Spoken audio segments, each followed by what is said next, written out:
Damjanović, star 58 godina, i njegova supruga Ljubica Damjanović, stara 56 godina, ubijeni su 11. juna 1996. godine u ulici Đuro Salaja preko puta Tašmajdanskog parka u Beogradu.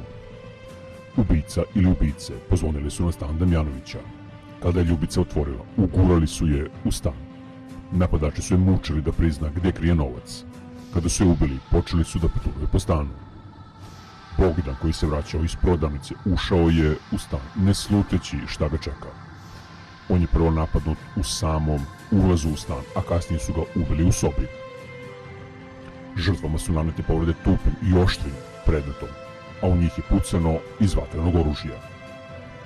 Po priči njihovi komšija, Damjanović su bili dobri susedi, po zanimanju su bili oboje arhitekte, a nekoliko godina proveli su na radu u inostranstvu.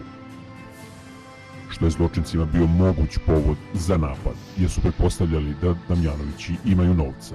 Na kraju se ispostavilo da su ubice odnele neke vrednije stvari. Sef, koji je bio u stanu, nisu uspeli da otvore.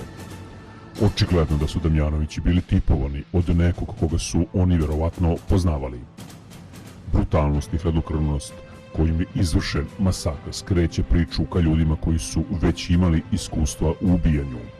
To su nesumnjivo demobilisani ratnici iz Bosne ili Hrvatske, koji su 90-ih bili na ratištima.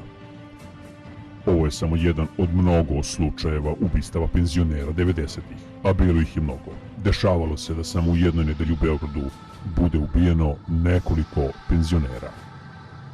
Ubistvo Damjanovića nije rešeno.